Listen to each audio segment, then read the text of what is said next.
first thing is first, we're going to look at the registration and all the important papers, make sure the VIN number and everything match up. We've already done that, so got it on the list, all ready to start checking things out. So first things first, I'm going to look at the tires. There's wear bars right there, you can see, and that's going to be the legal limit. So these are clearly above the wear bars. You see that little block underneath. Whenever they start getting to there, it's probably best to pull out your tire depth gauge and actually see. The legal limit is 2 30-seconds. These are clearly above that. So then we're going to look for dry rot at the same time. Got the back tires here. I'd definitely say that's a little bit more than legal. So let's keep on moving around the truck here. Going to look for any body rust while we're looking around. A lot of times bumpers will rust out. This one looks pretty good. Again, tires. A little bit of rust on the cab corner there.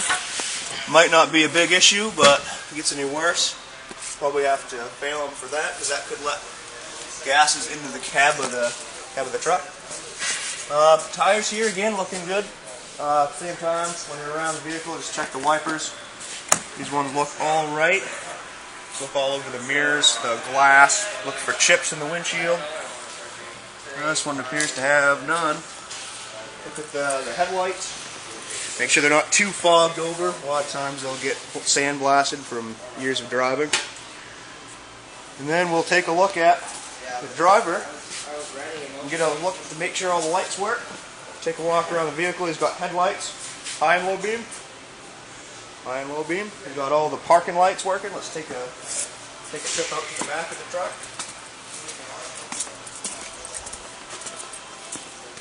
So he's got tail lights, and he's got 2 tail light lights right here. That's fine. Hit your left blinker for me. Got a left blinker. How about the right? Perfect. Reverse lamps. Right on. So he's all set back here. Third brake light's working. Take a trip up to the front.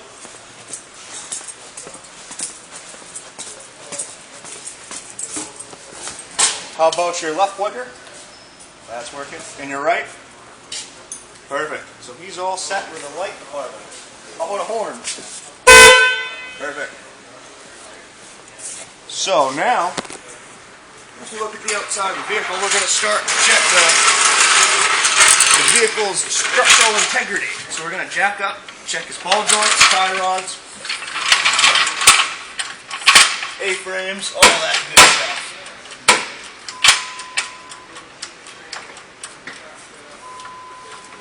All you need to do is just get it a little bit off the ground so you can relieve the pressure of the vehicle.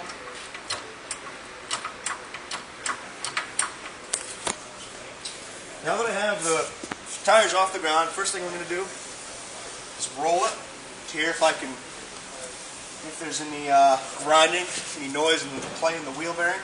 And I'm going to take vertically up and down, see if I can move the tire. That's going to check for a couple things. It's going to check for the ball joints. You're going to feel them if there's any play, because all the tension is now off the vehicle. It's on the jack. Then I'm going to take it like this and shake it. A couple things there. I'm going to feel for play in the tie rod ends up here. I'm also going to play again. Turn the wheel a couple times. Just going to hear for any grinding, anything like that. This all looks pretty good. No excessive play. Take a pry bar, put it under the tire. Just going to bounce up and down and feel if there's any looseness. Again, that's going to check your ball joints, and it's going to check the wheel bearings. This side looks pretty good.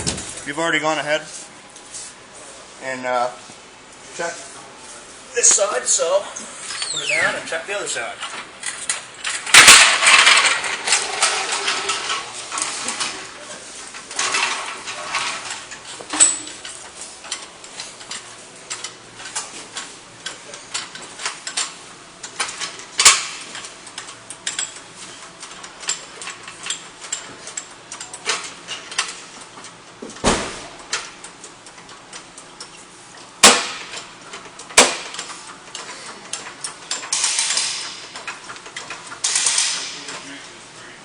Again, we'll get the tire off the ground.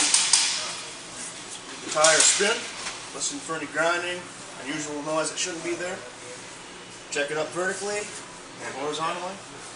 Go play here. This thing seems pretty good. Pretty tight in the front end.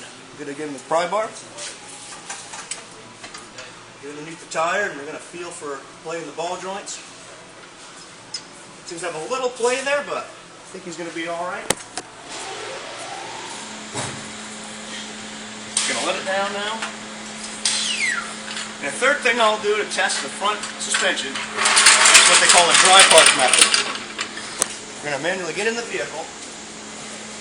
We're going to take and shake the steering wheel. And that's going to tell us if there's any unusual play in rack and pinion, in the ball joints, tie rods. You'll feel that if you just go and shake the steering wheel. This thing seems alright. Interior of the vehicle. A lot of times the interior is overlooked, but not today. First of all, we're going to do a bulb check. We're going to make sure the ABS light out, which it already did, already cycled, and that means there's no ABS issues. We've got a check engine light, but that's nothing to worry about, as in we're not in Cumberland County, so there's no emission standards in the rest of the state. So, take that off, and then we're going to check everything else in the interior. We're going to check the windows, they operate, door handles, the door locks, seat belts, A-OK. Got a rear view mirror, secure, and it looks like we've got some outside mirrors there too. A little extraneous, but that's okay. So we're going to check all the gears work. Everything seems pretty secure on the inside of the vehicle, so we're going to head to the outside of the vehicle again and take it up in the air. Up in the air. I've already gone ahead and positioned the arms underneath the vehicle, so we're going to take it up, just double check everything.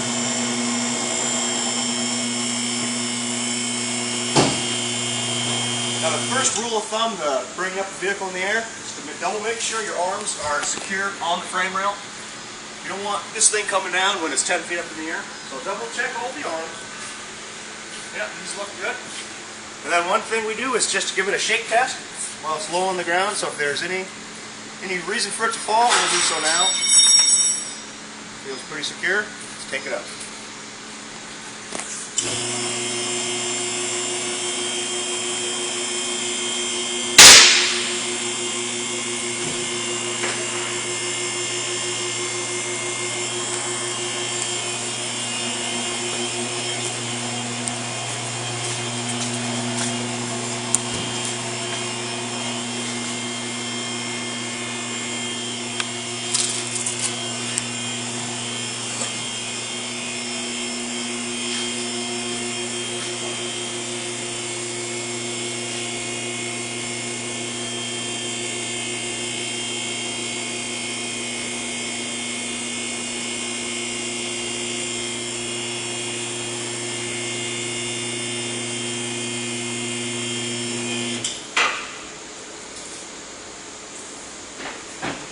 And safely drop the lift down onto with safety gloves. So one thing we're going to check, a lot of times in Maine, vehicles, they like to rust. So first thing we're going to check, just take a look at your rotors, your brake rotors. See these ones? A lot of times they'll develop a rib on the outside of the rotor where the brake pads, they like to wear into the rotors. If there's too big of a lip, the vehicle's not going to pass. This one seems fine. We're also going to try to take a look at the inside of the brake pad.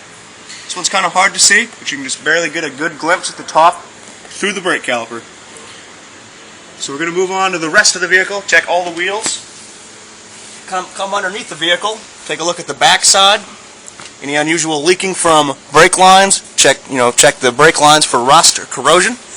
These look all right. We're going to take a look at the exhaust system primarily, because this thing sounded kind of loud when he drove it in, so take a good look at that. It's got a catalytic converter. Anything 1982 and after is required to have one. He's got one. It's actually there, not hollowed out. One thing as we come to the back of the exhaust system though, oh my, look what we have here. Some old mechanics wire holding up the muffler. And here as well. So that's a big no-no right there. You have to have, legally for the state of Maine, you have to have these rubber mounts attached to a metal exhaust hanger, not this foolishness here. And there's no tailpipe. Looks like it just kind of rusted off right there, so that's okay. Oftentimes I'd let that slide, but get some other issues as well. Next thing we're going to do is we're going to check this pinion seal, which looks to be leaking right here. A little bit of weeping oil right there. There's a seal on the inside of this pinion that looks to be letting go, so we're going to check for the tightness of that as well. That all appears tight in the drive shaft. These U-joints are what we're going to be checking. Then on the front, check these as well. Looks, that U-joint feels kind of loose, so not loose enough though to really bother. Get a good look at that. And the transmission seal also looks to be leaking. And if we come up here, we'll see a little bit of corrosion that has actually snapped the transmission mounts. And I can move the whole transmission, so that's not really secure, but looks like it'll keep on going. Another thing we're going to take a good look at is the coil springs and the shocks. These are the coil springs, and inside the coil spring you'll find the shock.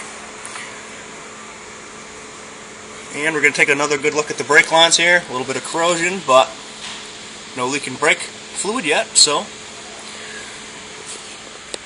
and while we're under here, we're going to take a look underneath the cab for any more rust, corrosion. If it's too rusty, it will not pass inspection. Not just surface rust, we're looking for deep rust that is going to cause structural integrity issues. So while we're looking at that, we're going to look at the gas tank, fuel lines, which are right here on the inside of the frame, protected here. We'll see brake lines, fuel lines, vacuum lines. Those all look okay. We're going to head on to the back of the vehicle while we have it up in the air. Again, double check all the running gear up back, all the rotors. Give all the leaf springs a thorough look at. Normally we'll hit these with a hammer to make sure that none of the leaves are cracked on the inside and near the U-joints. I've already gone ahead and done this, so he's all set there. One final thing when we're under here is we're going to look at these rear shocks. A lot of times you'll notice whenever a shock goes bad that there'll be leakage here of the gas-charged fluid exiting the shock. But these ones look alright, so we're not really going to worry too much about that. Again, look at all your flex lines. Again, these are flexible brake lines. They're designed so as the caliper moves, that this rubber will move with it. And again, we're looking at all that for dry rotting. Look underneath, there's no spare tire, that's no big deal. He's got a receiver hitch. Just look at all the bolts. Make sure everything is tight, and it's not going to come undone whenever he's pulling a trailer down the road. So we're going to look at that, everything thoroughly. So he looks to be all set under here except that exhaust. The hanger looks a little rigged, but so we'll probably get him failed for that and the body rust on the outside. So in all theory, this vehicle should fail. That's all there is basically to inspecting a motor vehicle in the state of Maine. And pretty much that's it. Thanks for watching.